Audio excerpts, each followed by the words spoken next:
guys, welcome back. So today's video is going to be a chit chat, get ready with me / life update. So we will be talking makeup, we will be talking life. I hope you guys enjoy it and let's jump in. So if my cleavage is distracting you, let me just tell you what's going on. My 14-month-old, how do I explain this? I have decided to wean my now 14-month-old. It was just time, you know, like we were down to 1 nursing session a day. She's absolutely fine. So I think I'm on day 3 or day 4, 4.5 since nursing. And I was used to going 24 hours at a time. You know, it was only bedtime, but my boobs feel huge. So I have cabbage in my shirt right now. You believe me? Cabbage. Cabbage. And I'm sitting here drinking some peppermint, like caffeine-free herbal tea. And supposedly peppermint helps dry you up. I don't know. If not, it tastes yummy, so that's fine. This is like the Bigelow peppermint tea. So that's like one big life update thing that I have to talk about. So I'm going to do like a really simple makeup look. I do actually have to leave the house today, which is kind of rare for me at 7 months quarantined. If you didn't know, I do have MS, so I don't, you know, tend to leave a lot. I try to, if I do leave, it's, you know, pick up and come home. So like we see our parents, obviously, and I'm trying to get a foundation brush, that kind of a thing, but I don't just, you know, socialize really. Okay, so this is the Bare Minerals Complexion Rescue Tinted Hydrating Gel Cream, SPF 30, Wheat 4.5 is the shade. I often use this with my hands, but oh my gosh, did I just do that on camera? Awesome. In the hair, onto the hand. Wow. It cannot be just me. Does that happen to you guys too?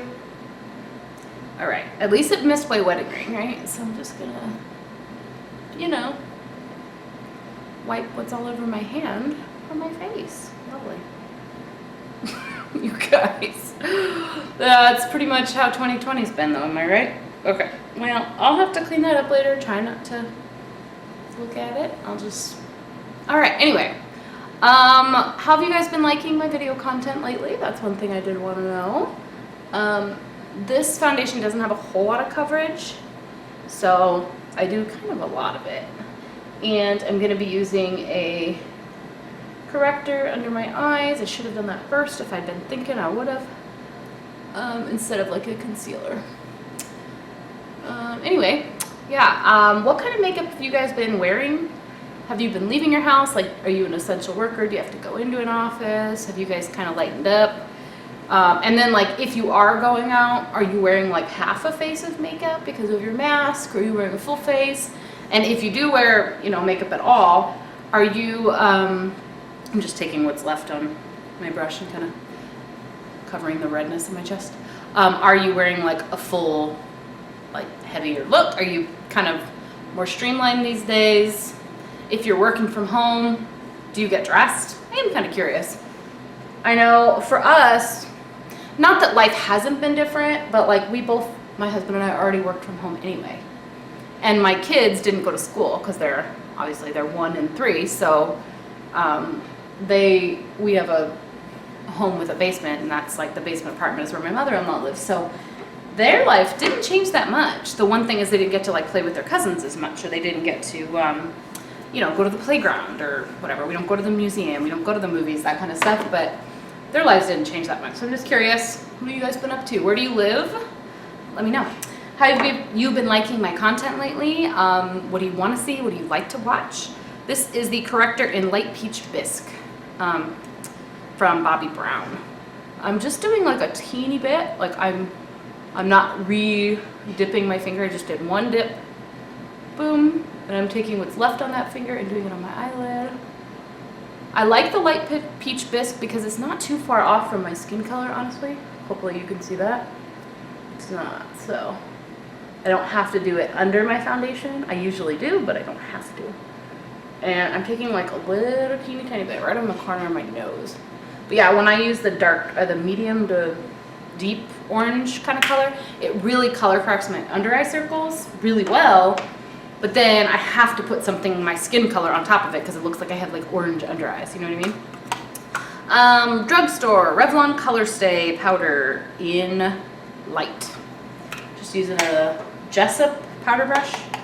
And I'm doing this because that foundation is low coverage to me and also kind of a dewy look.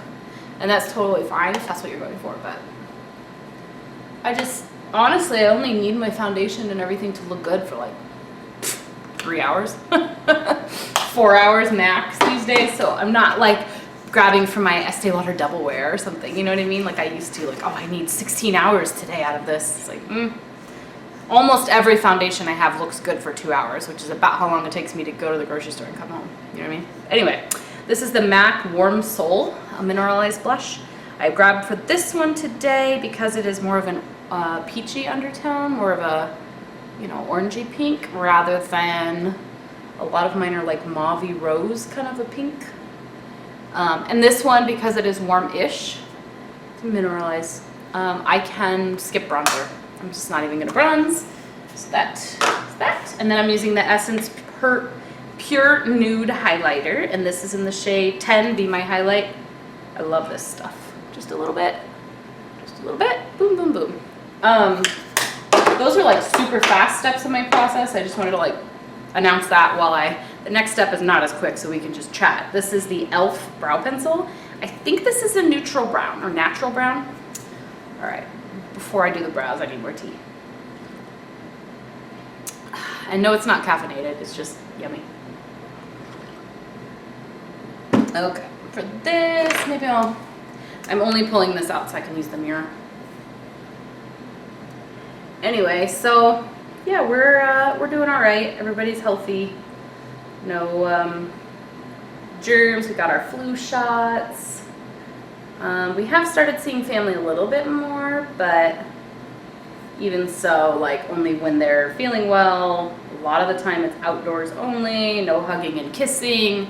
You know, if you even suspect you have a cold, do not even come near me. So everybody kind of knows that I'm a little bit immunocompromised. I have young kids. Like Eleanor cannot wear a mask at 1 year old. So like I have taken my 3-year-old out, or I should say my 3-year-old has left the house now in the last 7 months. Like she went to Home Depot one day in the garden center outside only with my mother-in-law, had to wear a mask the whole time, and she did fine. And then we took her once to the vet to pick up our dog who we had dropped off, and she wore a mask inside the PetSmart. And that was like the highlight of her 7 months, you guys, leaving the house. So that's how you know, like we don't do school, so we have no reason. Why would I, for no reason, just expose my kids to everything? You know what I mean? If they had to, like, of course, they've got to go to school, they got to go to school, but if they don't. Anyway, so that was pretty exciting, but my 1-year-old, even if she wanted to, cannot wear a mask. And guys, she won't even wear her freaking hat in the sun. Like, I tried. That kid is like, nope. This is the Anastasia Beverly Hills Norvina palette. I really do like this one. It's kind of a mess if you can't tell, but it's got some really gorgeous like mustardy, oop, ugh, one of my products broke. It's got some really pretty mustardy gold bronzy colors, so that's why I chose this palette today, and that is such a bummer. My cleaning lady comes once every 28 days. She was here 3 days ago, and now I have a busted eyeshadow on the floor, so guess what? I get to clean it. It's always that way, isn't it though? Is that like how your life is too? I feel like I can't look at myself without lipstick on. It's just weird, so what do I want to wear? This is the Milani color statement one. This is in Bronze Beauty. It's just a little. I'm not like doing a full layer, and when I do go out, like I said, I'm going to be wearing a mask, so I have a lot of bloopers for this video. I have my foundation getting in my hair, and then I have breaking my eyeshadow on the floor. Fun. Okay, anyway, the Norvina palette, I'm just going to use a fluffy brush. This one is by e.l.f., I think. Yeah, e.l.f. crease brush. And I'm using the shade Eccentric and Incense, which are like the warm mustard, like tan kind of colors. And that's just going to be in the crease. But yeah, work is good. Just doing the same job I've always done, but still from home. Income is pretty much back to normal, and but we're basically never really lifted the ban for our own sake, like quarantining, but we're preparing ourselves, buckling down for wave 2, which is kind of started. Things were getting better in Arizona, and now they're getting worse again. This is the shade Summer. So, it's a very, very, very, very shimmery shade. It looks so pretty on the lid. I'm gonna like let you see a little bit closer.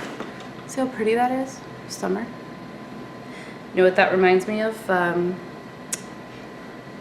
Frozen, the song that Olaf sings. If you have a toddler, you know what I'm talking about. In summer, things will all make sense when I get older. Anybody else? Everything makes sense. Anyway, so I'm almost done with my eyes. I'm gonna take the shade they call Base in this palette. I'm just doing a tap under each brow bone. I'll blend that in a second. And then I'm using the same tap, like one tap. These are so pigmented. And then I'm gonna put that in the inner corner. And then just another blendy brush, I think, and I'm gonna call that good. Liner and mascara. I think it looks way more like natural. Not natural, considering I'm wearing like shimmer on my eyes, but way less dramatic, I would say, once I get liner and lashes going. Because it, you know, just like covers part of the shimmer. Anyway. I'm kind of out of practice at doing these YouTube videos. I was trying to do 2 to 3 videos a week. Now I've told myself you're gonna do 1 a week. If I can do 1 a week, I feel like I'm not failing. It's just hard. I've actually like done a YouTube masterclass. I do want to do my channel more. It's just kind of like a weird phase in our lives. I'm sleeping well. My kids sleep through the night, you know, it's not like I'm not getting my needs met. You know, I don't know. I wanted to use that brown liner, but apparently it is not sharpened. And I don't know where my sharpener is right now, so we're gonna go with black liner today. This is by Cativa, waterproof automatic eye pencil. But yeah, 1 video a week is like fine, but I would prefer to do more. I'd like to do, guys, this is my dream here. I'd like to do 3 videos a week, and let me explain. I'm just doing a really thin line, and I'm only going halfway across. 3 videos. I could do 1 a week about makeup, 1 a week that's like a vlog where you just see my life, and then 1 that's like a mommy tips, hacks, tricks, you know, thing. So like whether it was about sleep training my kid, or diaper changing hacks, or hospital bag, or, you know, whatever, mommy. And then 1 where you could just see my life and what I do on a day-to-day. And then 1 about makeup, because I feel like the people who, I gotta get a better look in a mirror. I'm trying to use my viewfinder and it's crazy. The people who subscribed to me, gosh, 6 years ago, 6.5 years ago, for makeup reasons, like, I feel bad that I don't do makeup much anymore, so I wanna give them some of that. But then, like, all of my new subscribers in the last couple of years probably aren't here for makeup. Or barely, you know, they like makeup, but that's not why they came to my channel. So I want to appeal to them too. You know, it's hard.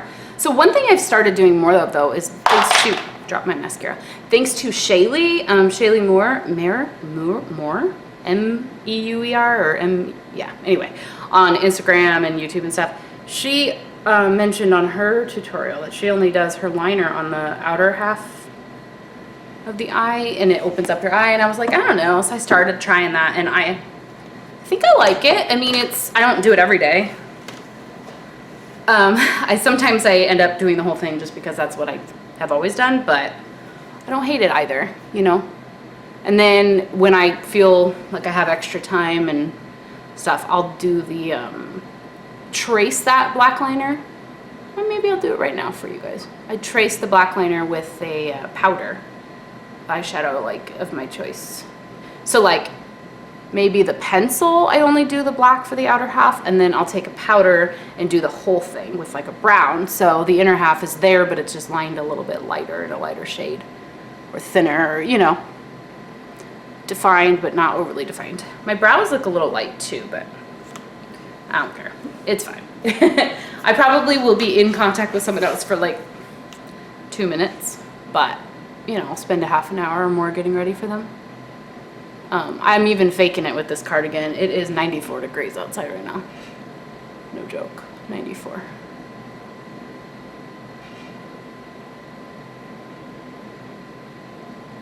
But yeah, planning for family photos for our Christmas cards. But we're not having like a professional come this time. Probably not even like my stepsister, who often takes the family photos for us like once a year. But I feel like when your kids are this little, like you really need to do them every year or they just don't even look like you. You know what I mean? Like the difference between Eleanor at 4 months old to a year and 4 months is huge. So I really don't want to skip a year, even though we aren't really seeing public people yet. So I think I'll ask my mother-in-law to take some. Like we'll all just put on our outfits. And so let me ask you guys, how would you do your hair if you were me for family photos? Now, this is the natural wave of my hair. Okay, I know it's like uneven and weird, but I don't care. So for family photos though, would you wear it down but do like soft waves, or would you straighten it? So I've been cutting my own hair. This is from my headband. You're welcome. I've been cutting my own hair, and I had so much postpartum hair loss and regrowth that I had a ton of hairs that were like this length all around my hairline. And I mean, they're actually throughout my whole head, but they're just really visible at the hairline. And so I decided to give myself bangs, and they're long bangs. Like they're not, you know, they're like nose length. I just wanted them all to be somewhat even. Let me get my brush so you guys can see. But I am not interested in, ooh, there's some nice waves going on back there. Oof. I am not going to get my hair cut by a professional. So that's like the one thing, you know, like obviously the thing to do would be to go to a hairstylist. But I have like just a bunch of these like little hairs in the front that I thought if I cut them to look intentional, they would look intentional, but I'm too scared to cut more. So I just kind of didn't. I don't know. What would you guys do?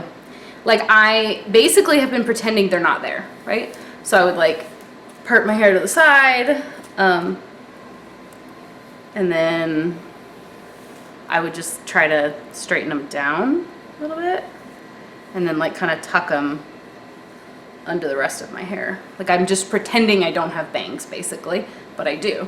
So would you guys cut them shorter, or would you like just let them grow out because that was a mistake and hope my postpartum hair regrowth and my bangs that I cut all look normal within a year and just keep doing what I'm doing? Would you go the headband route and just kind of nobody can tell that you have ugly bangs? I mean, I know that they would look better if I like straightened them, but and for the sake of family photos, I will apply heat to my hair, but I think I've only applied heat to my hair once this whole year, maybe twice. And it was just like waves. So it would actually be kind of fun, but I just never have time to do that. But anyway, I'm gonna try just letting my mother-in-law take the pictures, and then I'm gonna see how they turn out. And it's not really that much work to put the girls in like little dresses and take their pictures, so I can do that like any day, anytime. Go out at sunset, sit them in the grass, in front of a green bush, you know what I mean? Like we're fine. But it is kind of a lot of work. Ooh, kick the stand, sorry about that. It is kind of a lot of work to do my hair and like make sure my husband has had a haircut and a good shave and like, you know what I'm saying? Like all of us have to match, and like his shirt needs to be ironed because it's a dress shirt. All for us to say, you know, the lighting wasn't great, or your mother-in-law's not really good at taking pictures, and then we have to do it again another day, you know what I'm saying? Or the kids are acting out, and so it's just not gonna happen today. And sometimes as a mom of 2 toddlers, you have to admit that, like, right? Like you're sitting at dinner and they're just wild, and you're like, okay, I guess dinner's over for you too. You can just get out of your high chair, get out of your chair, like, I'm gonna eat, but like if the baby's not gonna stay in her high chair happily, I kind of want to just be like, shut up. But anyway, just go play because I'm done. Like you're whining and annoying, and I don't. Do you guys feel this way? Am I the only mom who's just like quiet so I can eat my food? I always compare myself to like my dog, which I'll tell you about her in a second.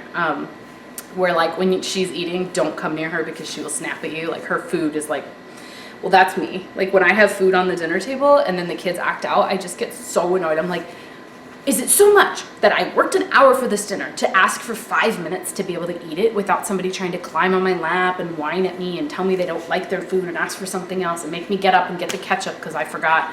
It's like, you know, and so I'm like my dog, I'm like, don't don't. And I feel like my husband is one step away from warning the kids, like, when mommy's eating, you need to make sure that you don't go near her. Like, it's bad. But anyway, I am down 11 pounds. This quarantine, I basically gained it. I'm not like down, but I'm back to where I was several months ago. So it's not like I really am losing weight. I'm just kind of like coming back to breaking even, essentially, from where I was like 3 weeks postpartum or something. So my dog, she has been very bitey. I wouldn't even call it nippy, anxious, does not like the kids, basically. With my husband and I, she's fine. She wouldn't bite them, or us, you know, she would never bite us. She loves us. We're her masters, you know. We've had her for 6 years. I think she's about 6 or 7 now. Sweet doggy to me and my husband. But to the kids, if they go near her, they startle her, or they get too close, or they try to touch her, the baby has no respect for the dog, right? Like her personal space, just walk over and grab her tail. If the dog snips, like goes, you know, like, or like shows her teeth or growls at the baby for like when she grabs her tail, like I totally understand.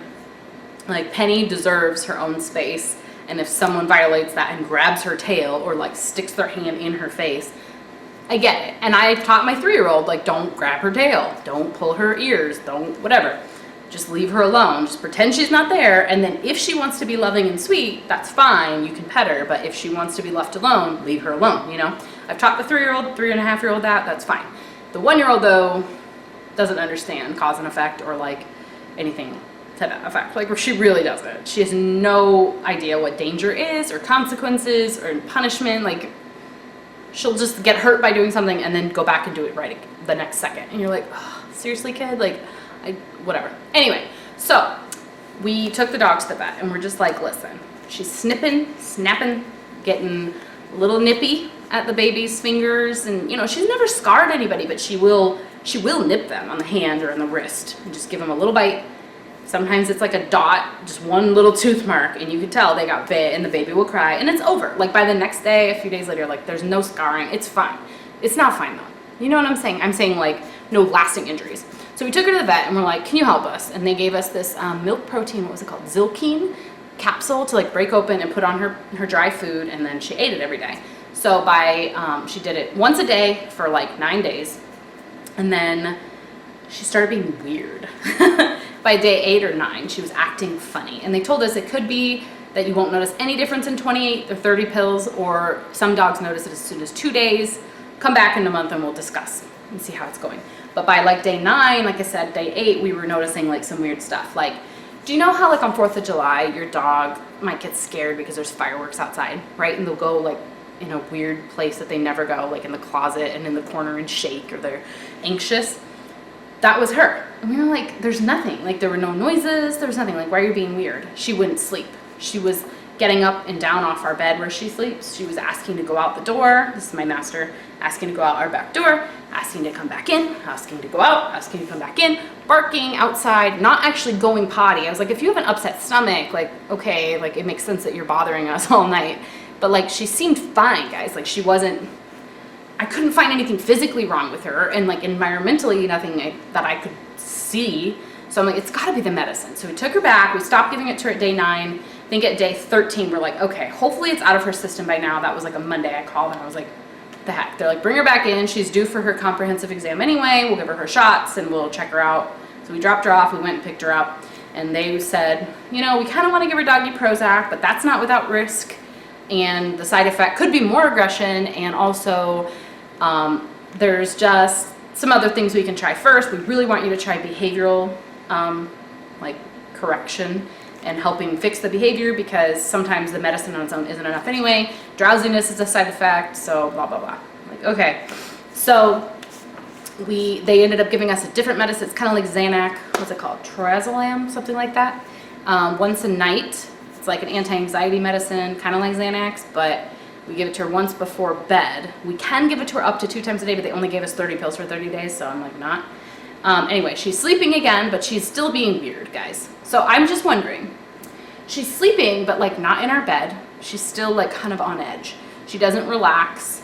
I haven't noticed extra drowsiness during the day, because usually when the kids are gone, like with grandma, the dog will sleep all day. Or, you know, follow my husband and I from room to room, but just kind of float. She'll sleep on the bed, she'll sleep on the couch, she'll sleep on the playroom couch, she'll go to my office and lay on the floor while I work, she'll go in his office and lay on the floor while he works. You know, she'll sleep in the front doormat, like between our offices. She just kind of floats. But lately I've just kind of noticed she's drowsy maybe, or maybe she's sleeping more. It's hard to say.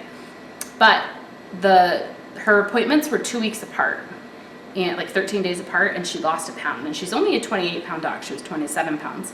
And they didn't mention that. And I'm just wondering if you guys have had any success with anxiety meds and dogs and behavioral correction. They recommended us that we go to a dog trainer and get a consult and have them come out to the house and train our dog and teach us how to teach her. And we already have her like dog food separate. She knows like we're the masters. We give her treats and train her. She does like 10 tricks, you know, like she understands the concept. If I do this, I get a treat. If I don't do that, I don't, you know. And my 3-year-old has trained her, and my 3-year-old can command her to sit. My 3-year-old, whatever. My 3-year-old has held the leash on a walk before and told the dog, commanded her to do stuff. So it's not like we haven't tried. But the 1-year-old, guys, like she's not going to train the dog. She's not going to. So I'm just wondering if you guys have had any experience with that. So if you have, comment down below. Let me know your dog's story. If they have shown any improvement, how you handled it, any training advice, definitely interested. What else? So weaning, life update, just general, the dog. I feel like there was probably one other thing, but I cannot remember. Yeah, we're just hoping life goes back to normal. I think we're coming on wave 2 right now for COVID, so it is what it is. Just stay safe, stay home, mask up, whatever you got to do. I'm just so sick of the election mail and the election spam calls and the emails and the ads on my YouTube videos. Just so you know, like as a YouTuber who has ads on their channel, if you get ads and you think it's me, I'm not choosing to put whether it's Trump or Biden or whatever. I don't choose what ads they put on there. I think I can say certain things, but I don't choose to put political ads on my videos. So I don't know if everybody knows that. I just wanted to put that out there. As a creator, you don't get to choose which advertisers. You just get to say, is your video made for kids? Yes or no. And if you say no, which is what I do, they ask why. And then you say like, oh, it's for profane language, or it's for violence, or it's for whatever, and there's like a whole list. So we don't get to choose what advertisements we put on there. Yeah, I'm just annoyed with that. Ready for election season to be over. I have a favorite, I won't say who, but yeah, looking forward to that. Enjoying my new clothes, even though I hardly go out. This is one of the pieces I did in that haul, the Shein one. Really enjoyed doing that haul for you guys. It was like $350 though, so obviously I can't do that very often, but maybe like once or twice a year I could do like a big haul. So what stores would you want to see me do affordable, plus size, petite fashion haul? That is it for now. I hope you guys enjoyed. Don't forget to subscribe if you haven't already, and I'll talk to you guys later. Bye.